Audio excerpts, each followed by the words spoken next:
Bonjour à tous. Je vais en fait tout simplement prendre la suite de ce que vient de faire Ferhat Taylan, en laissant certes un petit creux historique, puisque je vais essayer de poursuivre cette histoire des formes politiques de la réflexivité environnementale, en m'intéressant aux dernières décennies, on va dire aux 30 ou 40 dernières années, et en me donnant pour objectif d'essayer de comprendre tout simplement le succès du concept d'anthropocène, c'est-à-dire prendre acte du fait qu'une controverse théorique aujourd'hui majeure s'est constituée autour d'un terme, d'une innovation sémantique récente, et dont une des caractéristiques qui doit nous frapper est qu'il n'existe aucun consensus sur la définition à accorder au concept d'anthropocène, et de surcroît, aucun savoir radicalement nouveau n'accompagne l'introduction de ce terme. L'histoire des sciences du système Terre a connu diverses évolutions, diverses transitions, mais l'innovation sémantique qu'est Anthropocène ne correspond pas à l'introduction d'un nouveau savoir qui ferait rupture. Ce qui m'intéresse, c'est donc le succès de ce terme dans les sciences sociales, et j'aimerais essayer de comprendre, d'expliquer le succès de ce terme,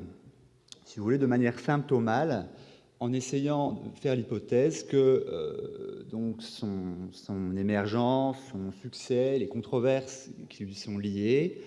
témoignent des difficultés et en réalité de l'effondrement de paradigmes théoriques qui préexistaient au concept d'anthropocène, qui avaient servi à prendre en charge la question politique des rapports collectifs à la nature, et qui se sont avérés rencontrer des impasses fatales, en réalité, au moment de la crise climato-sceptique. Donc, je vais vous expliquer ça un petit peu plus en détail, donc, en faisant une hypothèse sur l'apparition d'un nouveau paradigme intellectuel et, si j'en ai le temps, sur les conditions auxquelles ce paradigme, ce programme théorique peut réussir. Alors, un tout petit élément de contexte qui, je pense, pourrait être utile pour nos collègues qui ne sont pas des professionnels des sciences sociales. Ce rappel contextuel consiste à souligner le fait que, depuis assez longtemps maintenant, les sciences sociales, toutes les disciplines des sciences sociales, connaissent une crise profonde. Cette crise, on peut tout simplement l'attribuer au fait que, si vous voulez, le socle empirique et normatif qui a été contemporain de la genèse des sciences sociales s'est tout simplement historiquement évanoui. D'ailleurs, l'expression même de sciences sociales est la corrélation de deux termes dont la définition s'est totalement transformée, et, si vous voulez, l'ordre politique, matériel, économique qui est celui du tournant du XXe siècle nous est aujourd'hui tout à fait lointain. L'ordre dualiste, colonial, celui du premier libéralisme d'avant les crises fascistes, cet ordre-là, cet ordre paternaliste aussi, cet ordre-là, disons, l'essentiel des chercheurs en sciences sociales, lucides en tout cas, estiment que cet ordre ne peut plus fournir le socle empirique et l'appui pour une critique conséquente. Et donc, depuis une vingtaine, une trentaine d'années, les sciences sociales sont à la recherche d'un nouveau socle empirique, une nouvelle boussole théorique corrélée à un constat sur le présent historique, si vous voulez, pour gloser ce que j'entends par socle empirique et normatif. Bien, l'une des raisons pour lesquelles le concept d'anthropocène a un tel succès, c'est qu'il a été perçu par un très grand nombre de chercheurs comme un concept pouvant fournir ce nouveau socle empirique et normatif, c'est-à-dire pouvant fournir à la fois un constat sur l'état de l'ordre matériel, institutionnel, idéologique contemporain, un ordre donc, à l'intérieur duquel le changement climatique, le réchauffement global serait l'élément empirique central, l'index, mais aussi la boussole théorique, c'est-à-dire le repère d'une pensée critique, le repère pour l'élaboration de nouveaux savoirs. Donc, c'est dans ce contexte, je pense, qu'il faut resituer l'émergence de l'Anthropocène. Donc, pour expliciter un petit peu ce que je veux faire, Mon idée n'est pas de considérer l'Anthropocène comme un concept qui relève de l'histoire des sciences géologiques, des sciences du système Terre, même si c'est le cas, par ailleurs, pas non plus de le lire comme un concept qui appartient à l'histoire de la pensée biologique, mais de le prendre, en fait, dans l'histoire des réflexivités environnementales contemporaines, si vous voulez, dans l'histoire de l'épistémologie des sciences sociales, tout simplement, et d'essayer d'éclairer la rupture qui a été introduite avec cette innovation conceptuelle, avec l'apparition de ce nouveau paradigme théorique. Bien. L'hypothèse générale que je veux faire pour expliquer ce succès, cette apparition d'un nouveau paradigme théorique, cette hypothèse est toute simple. Elle repose sur l'idée que, avant l'émergence de l'Anthropocène, dans les 40 ou 50 années qui ont précédé, l'ordre épistémologique qui était censé prendre en charge la question des rapports entre les sociétés modernes et l'environnement était structuré autour de deux grands paradigmes auxquels je donne deux noms qui correspondent au concept central qui régissait ces paradigmes, sont d'un côté le paradigme du risque et de l'autre le paradigme des limites. Donc, il me semble que voilà, l'ordre épistémologique était structuré selon une polarité conceptuelle qui structurait deux types de savoirs extrêmement productifs, extrêmement, à leur manière, lucides sur l'état des rapports entre nature et société dans les sociétés modernes, mais deux paradigmes dont la productivité intellectuelle a été mise à mal et, on pourrait même dire, a été éliminée très récemment, autour de 2010, au plus fort de la crise climato-sceptique. Donc, on a deux grands paradigmes, isolés, extrêmement isolés l'un de l'autre, qui finissent par s'effondrer, en fait, à la fois se rencontrer et s'effondrer, vous verrez, et donner lieu, de créer l'espace pour un nouveau paradigme théorique. Alors, il me faut évidemment expliquer le contenu de ces deux paradigmes pour ensuite en expliquer l'effondrement. Alors, évidemment, pour parler donc, du paradigme du risque, il faut immédiatement dépasser la conception, on pourrait dire, pluraliste et simpliste des risques comme, on pourrait dire, sous-produit simplement factuel de l'activité industrielle. D'ailleurs, toutes les sociétés produisent du risque, toutes les sociétés sont lucides sur la nature de ces risques, et ces risques sont pris en charge, quels que soient les contextes sociaux. Ce qui est important, pour concevoir le risque comme paradigme théorique moderne, ou d'une certaine manière déjà postmoderne, c'est que le risque caractérise une forme d'appréhension du rapport entre nos catégories politiques et le monde matériel. Le risque est un rapport au monde et un rapport à nous-mêmes en tant que collectivité, en tant que corps social, en même temps. Pour tout simplement ici reprendre l'expression de société du risque de Ulrich Beck pour désigner un stade de développement de la modernité où l'exposition collective au risque devient le critère central qui définit le présent et qui rend impossible d'utiliser les catégories qui ont été forgées dans la première phase des sciences sociales, les catégories de nation, de classe, de nature, de science, et surtout de marchandises, puisque si on suit l'hypothèse, à mon avis, majeure d'Ulrich Beck, c'est la nature même de la marchandise qui change dans un régime de risque. Il faut noter que cette formation de ce paradigme du risque dans les premières décennies qui ont suivi la Seconde Guerre mondiale correspond à une méfiance assez importante à l'égard d'une version plus matérialiste de la compréhension de l'industrie et de la modernité, puisque le risque, ce n'est pas une réalité matérielle en elle-même, ce sont ces externalités, si vous voulez, sont ces choses en tant qu'elles affectent notre mode d'organisation, en tant qu'elles affectent les formes de l'échange et la conscience que l'on a du contrôle que nous sommes censés exercer sur le monde. Autrement dit, le paradigme du risque est centré sur les constructions sociales qui assurent la stabilisation des rapports collectifs à la nature, même si ces rapports sont fondamentalement instables. Donc, il me semble que des années 60 aux années 2000, le risque est en fait la thèse la plus forte disponible dans les sciences sociales pour caractériser la signification politique du stade tardif de l'industrialisation moderne. Alors, si on avait beaucoup de temps, je je développerai l'ensemble, l'espèce de cartographie qu'on pourrait faire des savoirs produits à l'intérieur du paradigme du risque, mais je n'aurai pas le temps, donc jeter un œil 2 secondes. L'essentiel est de voir que en fait, toutes les disciplines des sciences sociales sont concernées, y compris d'ailleurs la philosophie, même si ce n'est pas une science sociale, et que en France, en Angleterre, en Allemagne, enfin en Europe en général, aux États-Unis, voilà, toutes les nations, disons, qui ont été en tête dans la production de sciences sociales sont concernées par ce paradigme. Je suis désolé, je n'ai vraiment pas assez de temps pour détailler cette cartographie interne au paradigme. Et je passe tout de suite au second. Alors, l'autre paradigme, le paradigme que j'appelle le paradigme des limites,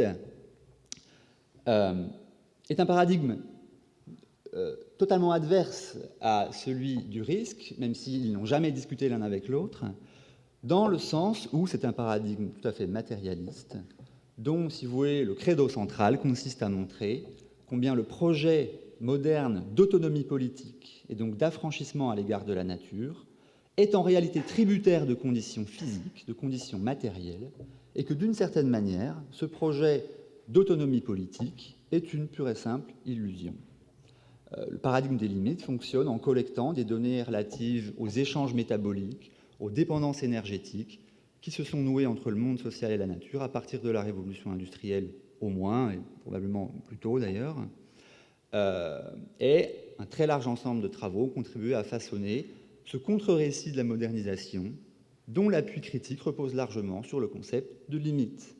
Le concept de limite, tout simplement parce que c'est le concept qui désigne le mieux le fait que cet ordre métabolique industriel moderne s'est confronté et se confronte durablement au fait que les ressources et les flux matériels sont, on peut dire,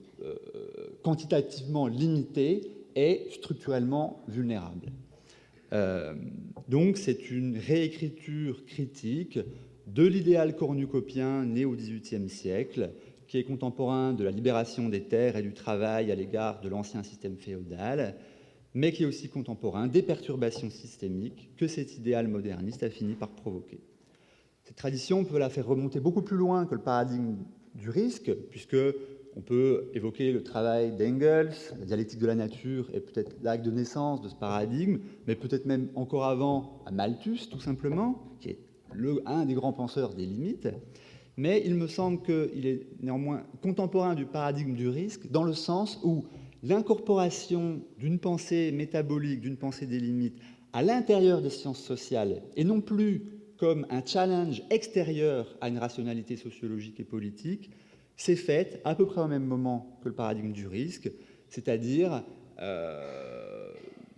dans le dernier tiers du XXe siècle, quand les premières limites et fragilités du moment d'explosion économique des Trente Glorieuses ont commencé à se faire sentir. Sur ce paradigme des limites, je vous renvoie d'ailleurs à un excellent article de Stéphane Haïkout, paru très récemment dans Cité, qui en donne une lecture un petit peu différente, mais avec laquelle je suis parfaitement en accord. Là encore, on pourrait faire la cartographie interne au paradigme des limites. Là encore, je n'en ai pas le temps, c'est une quantité assez formidable de savoir. Je dirais quand même que, si vous voulez, ce qui constitue le point d'unification épistémologique du paradigme des limites sont les théories systémiques thermodynamiques, dont je donne 2 exemples dans le slide là, mais dont il en existe d'autres. Et que, enfin, je passe sur cet aspect-là, et peut-être qu'on en discutera si on a un tout petit peu de temps, pour avancer dans mon raisonnement. Alors, ce qu'il est important de signaler maintenant sont, si vous voulez, les impasses intrinsèques, internes à ces 2 paradigmes. J'en reste au deuxième paradigme, celui des limites. Alors, je l'ai déjà dit, ce modèle a fourni une redescription extrêmement puissante, extrêmement novatrice de la dynamique de modernisation, et une critique assez fondamentale de l'ambition d'autonomie politique, d'émancipation à l'égard des contraintes physiques de la Terre. D'ailleurs, on a discuté hier un tout petit peu du concept d'échange colombien chez Crosby. Tout ce genre de savoir appartient à ce paradigme qui nous a, au fond, appris que l'économie mondiale est aussi une écologie globale. Mais, quoi qu'il en soit, des succès importants de ce paradigme, et par exemple, on pourrait notamment signaler le fait que ce qu'on pourrait appeler une sorte de matérialisme symétrique a été mis en place pour concevoir le rapport tout à fait spécifique qu'entretiennent les sociétés des pays du Sud anciennement colonisés avec la question du rapport entre pouvoir et nature. Je pense par exemple aux travaux de Joan Martinez-Allier, Ramachandra Guha, qui ont été peut-être ce qui s'est fait de plus important à partir des ressources conceptuelles de ce paradigme. Bon. Mais à mon sens, il y a eu deux freins théoriques et politiques majeurs à ce paradigme. Le premier, c'est que ce modèle a assez souvent, on peut dire, c'est assez souvent compromis avec une interprétation réductrice de l'histoire, une interprétation de l'histoire où celle-ci se ramène à des événements mécaniques, à une causalité aveugle. La conséquence politique de cette interprétation de l'histoire est, disons, à la fois importante et grave, dans le sens où, très souvent, on a assisté, si vous voulez, à la réduction du pouvoir politique à la maîtrise de l'énergie, c'est-à-dire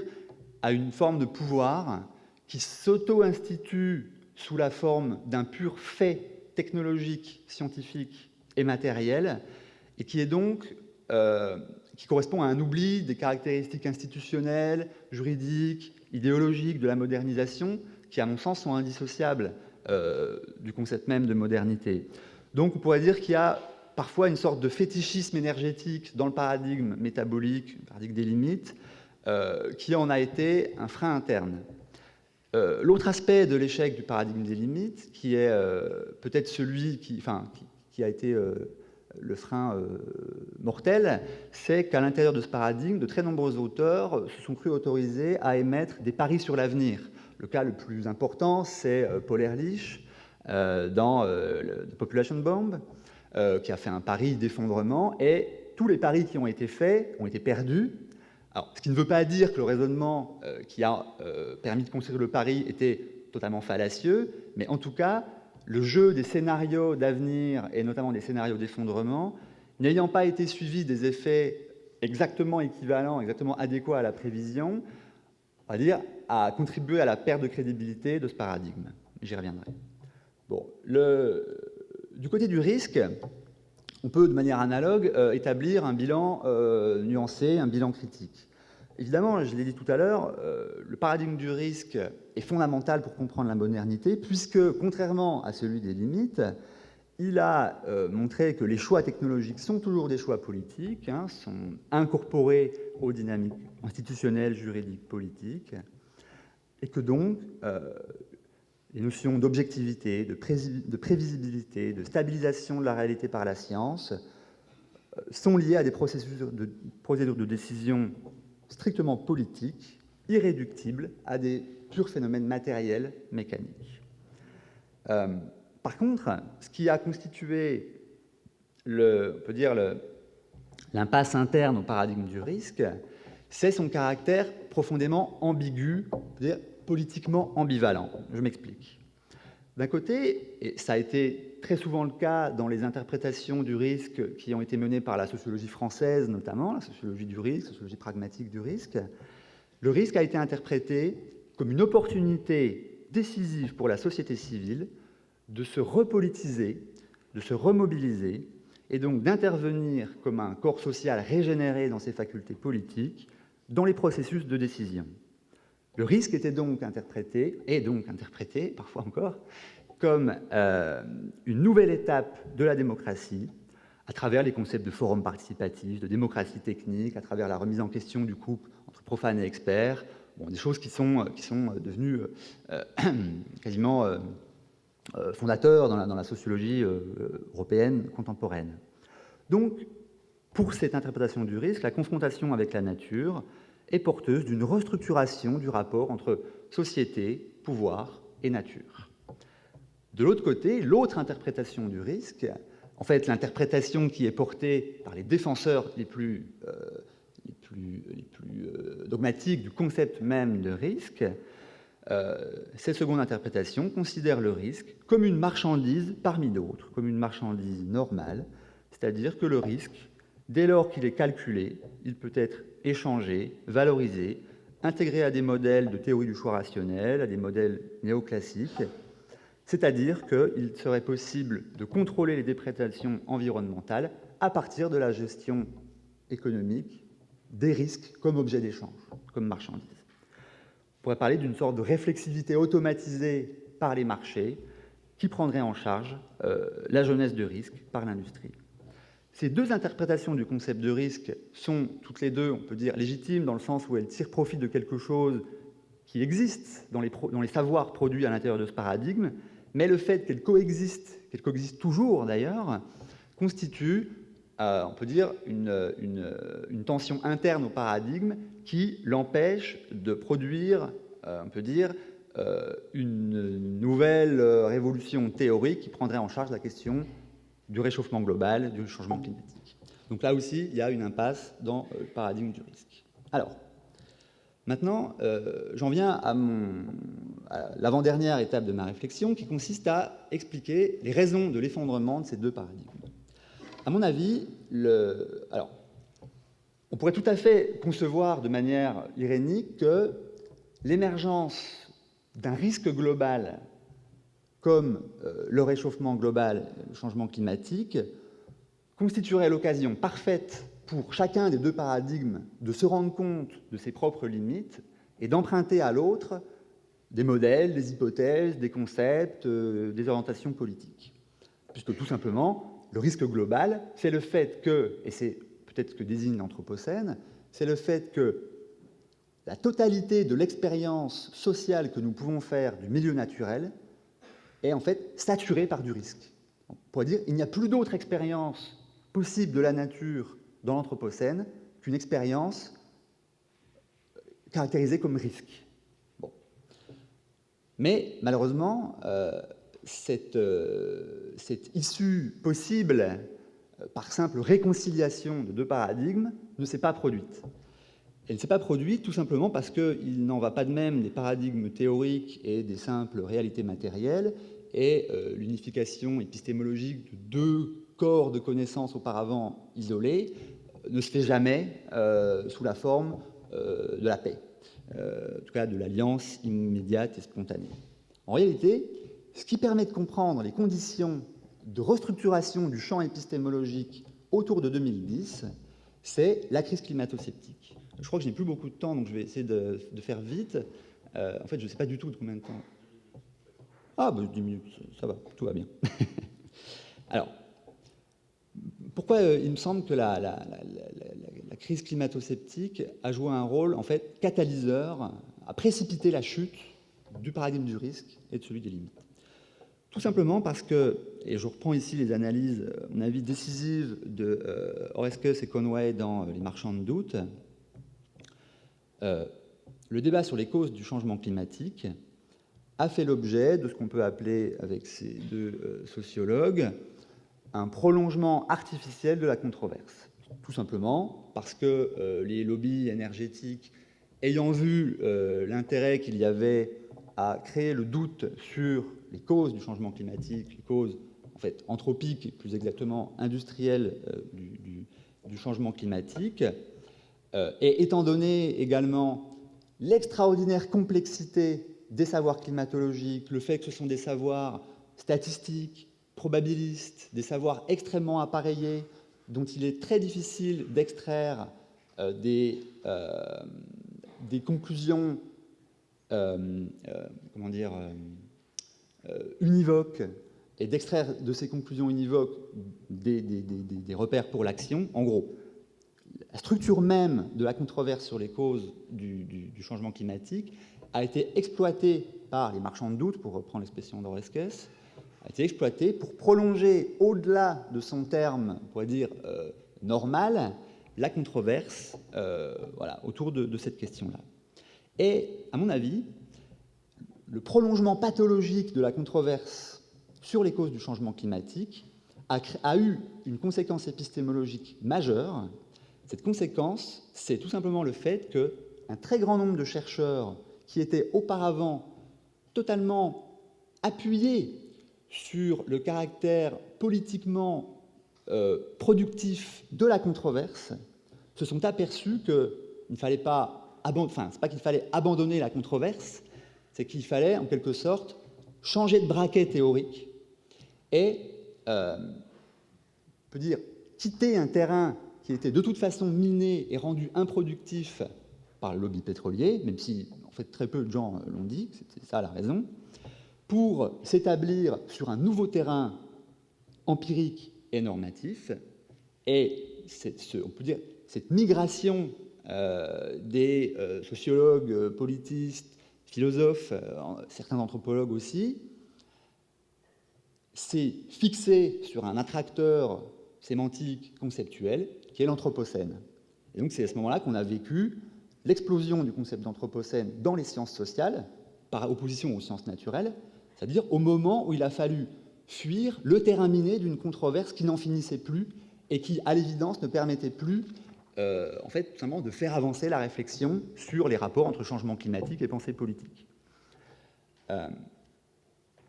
Donc, autrement dit, ceux qui auparavant avaient eu une foi, on pourrait dire, quasi inébranlable à l'égard du pouvoir politiquement productif de la controverse, et donc une méfiance à l'égard des interprétations strictement matérielles de l'histoire environnementale, se sont réfugiés vers un concept qui désignait en réalité l'idéal type du fait brut, de la réalité en soi absolue, c'est-à-dire l'anthropocène. Mais cette réalité, on peut dire, substantielle, naturelle, que désigne l'anthropocène, elle ne la désigne que sous l'aspect du risque, de la menace, de l'urgence. Autrement dit, on a eu cette migration des acteurs intellectuels vers un espace qui permettait d'exprimer à la fois le caractère métabolique et physique du présent et son caractère de risque, sa dimension réflexive, si on veut. Donc, ce n'est pas une réaction automatique, c'est la réponse à une crise intermédiaire dans l'histoire de la réflexivité environnementale. Il est donc soudainement devenu totalement impossible d'opposer le risque aux limites, et donc un nouvel espace épistémologique et politique s'est formé, et il s'est, on peut dire, agrégé autour du concept d'anthropocène. Je crois qu'il faut être tout à fait frappé par ce mouvement épistémologique, tout simplement parce que ce qui apparaissait auparavant comme un événement accidentel, pathologique, sorte de déviation exceptionnelle du cours de l'histoire, c'est-à-dire le fait que le changement climatique apparaisse, donc ce qui était auparavant considéré par les sciences sociales comme quelque chose d'accidentel et pathologique, est brutalement, en très peu de temps, devenu, pour, on peut dire, une masse critique de chercheurs, la référence fondamentale pour un nouveau type de savoir, et en quelque sorte, le standard ontologique et épistémologique, vous voyez, la norme ontologique et épistémologique, la boussole à la fois empirique et politique de la recherche. Et des transitions comme celle-ci, je pense qu'il y en a eu, il n'y en a pas tous les 10 ans dans les sciences sociales, et celle-ci est assez intéressante. Alors maintenant, dernière étape de ma réflexion consiste tout simplement à m'interroger sur la productivité scientifique et le succès scientifique de cette grande migration des sciences sociales vers l'anthropocène. Grande migration dont on est en train de faire l'expérience puisqu'on participe à un colloque sur l'anthropocène qui rassemble des gens qui ne croient pas du tout au discours on peut dire, des sciences naturelles sur l'anthropocène. Donc on y est en fait dans cette migration. Alors, je vais répondre à cette dernière question de manière extrêmement schématique, mais pour créer du débat, en opposant, si vous voulez, deux grandes manières de tirer les conséquences de cette révolution épistémologique. D'un côté, il me semble que le concept d'anthropocène a fourni à des aspirations intellectuelles métaphysiques, romantiques, un débouché qui a été en fait parfaitement bienvenu. C'est-à-dire que est apparue la position que je propose d'appeler la position du réenchantement malheureux ou du réenchantement négatif, c'est-à-dire que le constat de nos échecs techniques, politiques et moraux révèle négativement le caractère sacré de la nature, parfois conceptualisé sous le terme de Gaïa, mais aussi anthropocène, et révèle aussi le caractère théologique, apocalyptique de toute politique. Donc on a connu depuis quelques années une flambée d'enthousiasme romantique qui s'est greffée au concept d'anthropocène et qui participe du constat de la fin des limites et du risque. Ça a correspondu à la production d'une littérature déjà gigantesque, qui relève d'un paradigme souvent esthétique, qui s'en remettrait souvent à la forme du récit plutôt qu'à l'analyse empirique, qui promeut une pensée de l'immersion spontanéiste dans des milieux. Donc on a eu voilà, une nouvelle forme de savoir liée à l'Anthropocène. À mon avis, cette forme de savoir-là se confronte à trois paradoxes. Je peux décliner très rapidement. Le premier, c'est que ces savoirs-là procèdent d'un constat empirique, mais abandonnent le caractère empirique de la recherche. Le second paradoxe, c'est que ce type de savoir, ce type de production intellectuelle peut tomber sous le coup de ce qu'on pourrait appeler un narcissisme théorique, dans la mesure où la fin du monde que l'on proclame généralement dans ses travaux n'est que la fin du monde que l'on a connu. D'ailleurs, on pourrait même dire n'est que la fin du monde que les baby-boomers ont connu, et que donc le fait d'avoir coupé les ponts avec la profondeur historique des rapports entre nature et société est un effet de cette aspiration métaphysique aux grands absolus, ou pour reprendre le terme qu'utilisait hier Jean-Baptiste Fressoz pour une conception non modeste et hyperbolique de l'Anthropocène. Et puis, le troisième paradoxe, simplement le fait, et peut-être le plus grave des trois paradoxes, c'est le fait que cette rhétorique de l'urgence et de l'apocalypse est très généralement indifférente aux mouvements sociopolitiques qui naissent et qui prennent acte du caractère d'urgence du changement climatique. Autrement dit, dans ce modèle-là, et c'est pour ça que j'ai donné ce titre à la slide, pour une catégorie assez large d'intellectuels aujourd'hui, notamment de philosophes, il faut bien le dire, la fin du monde proclamée correspond à la fin des sciences sociales, ce à quoi tous les chercheurs ne veulent pas se résoudre, et moi non plus. Raison pour laquelle je pense qu'il est nécessaire d'identifier un deuxième, et même si je suis absolument conscient du fait qu'on ne peut pas schématiser les choses comme ça, deux pôles, beaucoup plus compliqué, mais en tout cas, au moins d'une deuxième sensibilité théorique à l'Anthropocène, qui consiste tout simplement à intégrer les conséquences de la fin du risque et des limites sans proclamer la fin des sciences sociales. Évidemment, le concept de science et le concept de société ont été profondément bouleversés, mais on pourrait dire l'idéal épistémologique, méthodologique et épistémologique qui s'est constitué dans l'histoire des sciences sociales, lui, ne doit pas être abandonné avec le moment hyperbolique, on peut dire même de crise de panique, qui s'exprime dans l'Anthropocène. Je pense qu'il est tout à fait possible, et d'ailleurs nous avons de très nombreux exemples de ce travail, et l'un de ces exemples vous a été donné tout à l'heure par Ferhat Taylan, très nombreux exemples de travaux historiques, philosophiques, anthropologiques, sociologiques, qui cherchent à établir un rapport entre les forces naturelles et institutionnelles qui ont gouverné la construction de la modernité. C'est-à-dire qu'on peut se lancer aujourd'hui dans une réflexion rétrospective sur la modernité en prenant acte du fait que ce que nous voyons aujourd'hui, c'est d'une certaine manière ce que la modernité était depuis le début. Et que donc nous pouvons réécrire l'histoire des rapports entre société, pouvoir et monde matériel dans des termes qui sont à la fois totalement différents de ceux qui ont servi à penser ces rapports au XVIIIe, au XIXe et au XXe siècle,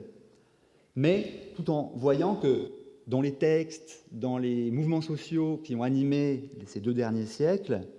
eh bien, on pouvait voir déjà le fait que les rapports collectifs au monde matériel étaient une préoccupation d'ordre politique. Alors, de très nombreux travaux pourraient être cités en exemple de ce paradigme. Moi, j'ai tendance à considérer Karl Polanyi comme le précurseur majeur de cette veine théorique, même s'il n'en est, pas contemporain, pour une raison toute simple, c'est que Karl Polanyi, la grande transformation, nous interdit totalement de séparer la dimension sociopolitique de risque et la dimension métabolique matérielle. C'est vraiment la grande transformation, c'est le grand livre qui a été écrit au XXe siècle pour dépenser les impasses de ces 2 grands paradigmes qui lui sont pourtant postérieurs. Donc, je pense que les travaux de Pomerantz, de Tim Mitchell, de très nombreuses personnes, dont certaines ici sont présentes, je pense à Alf Hornborg aussi, sont fondamentales pour se donner une expression épistémologiquement stable et politiquement productive de ce que c'est que l'Anthropocène. Je pense que pour nous, philosophes, par ailleurs, c'est aussi l'occasion de remettre sur le métier tout simplement le concept de démocratie, en donnant une lecture matérielle, non seulement du concept contemporain de démocratie, mais des élaborations historiques, politiques, en réalité des mouvements sociaux qui ont été contemporains de la construction de l'idéal démocratique. Et la reconstruction de cet idéal démocratique à l'âge de l'Anthropocène doit passer par une rematérialisation du concept de démocratie, expression sur laquelle je m'arrêterai. Merci.